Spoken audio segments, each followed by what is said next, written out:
Hello and welcome to Freedom Watch, your daily dose of raw liberty, streaming online at foxnews.com/freedomwatch.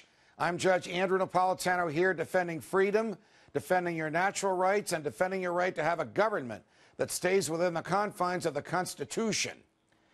Is the Tea Party movement being taken over by neoconservatives?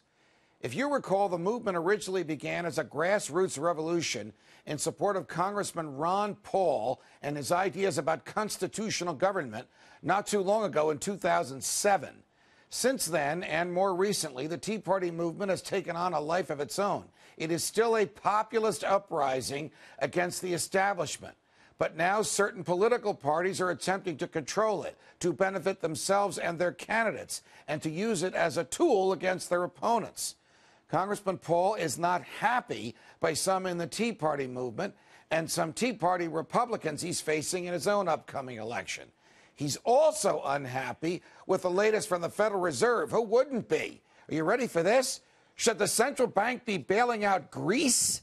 Isn't that a matter for Congress to decide? Doesn't that affect foreign policy? Joining me now on the phone is one of the great defenders of freedom and constitutional government in Congress today, Congressman Ron Paul from Texas. Congressman Paul, it's a pleasure. Welcome back to Freedom Watch. Thank you, Judge. Good to be with you. Let's start with the Tea Party movement. You and I have spoken to them. I have spoken to them many times in your home state. The feeling and reception that I have gotten is one that is very consistent with what you and I believe the Constitution was intended to mean when written and still should mean today. Is something going on with these folks that we should know about? Well, I think it's not too strange. It's a powerful movement. There's a lot of people involved, and most of them are really disgusted with Washington, and I think they have a healthy disgust for what's happening, and they basically agree that we need less government and more freedom. But when a political party senses that there's a movement outside the party, you know, they want to get control of it or in front of it or capture it. And if they would come to the meetings and try to join and accept the complaints that the people that have joined the Tea Party movement, that is one thing.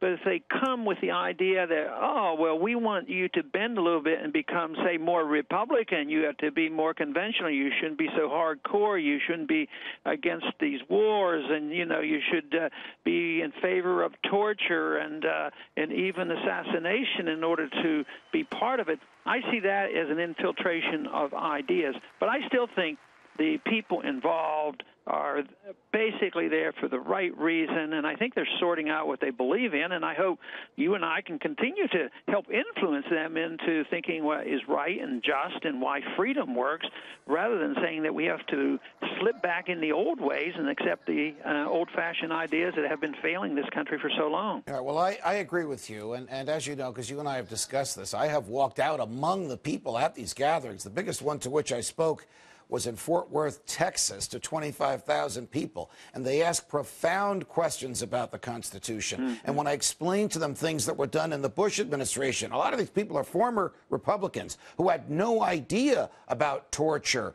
about warrantless wiretapping, about FBI agents writing their own search warrants, about these utter perversions of the Constitution. Well, what do we need to do to make sure that those who believe in torture and believe in offensive war as a means of foreign policy and really believe in their version of big government don't co-opt this movement?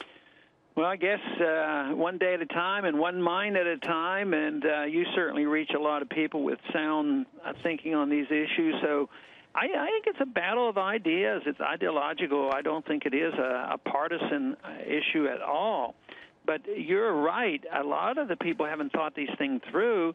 But you know what? I have found it a little bit easier, especially because I'm in a conservative district in Texas, and a lot of people still, you know, have respect for and like George Bush. But right now, you know, if I complain about the foreign policy, oh, that's Obama's fault. You know, they are frequently driven by partisan politics.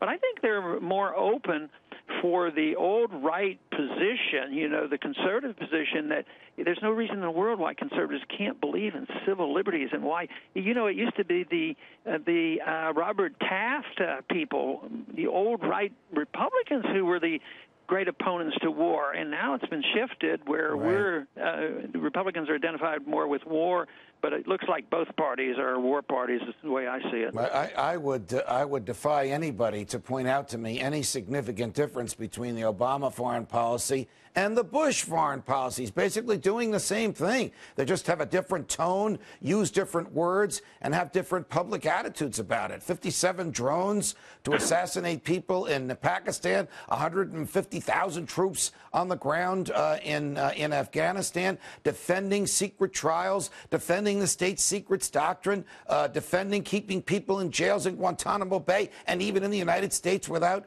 charging them with a crime. I don't really see any difference at all. You know, it's sort of strange. You know, when Republicans get in office, we're supposed to be the conservatives and cut spending, and it seems like our guard is let down, and they get away with more spending.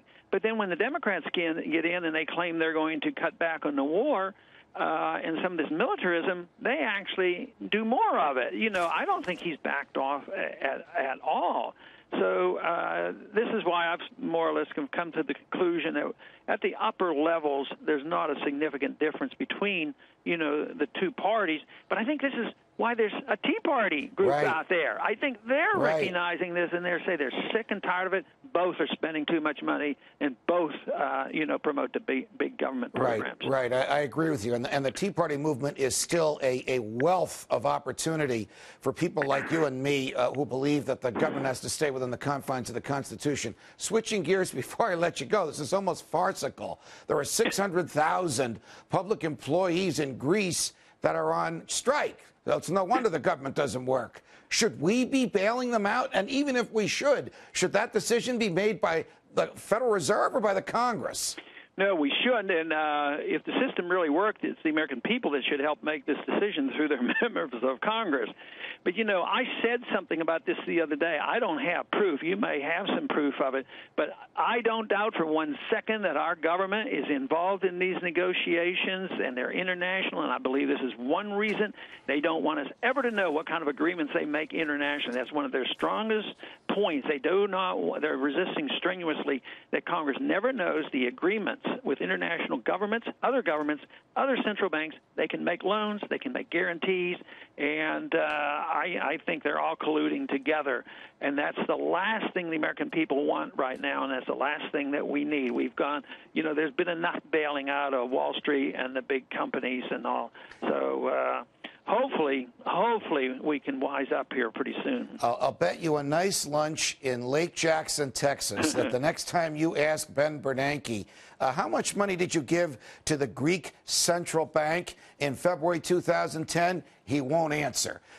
Well, if he does answer, he'll flat out say no. Right. Congressman Paul, it's a pleasure. Thanks for joining us on Freedom Watch. Thank you.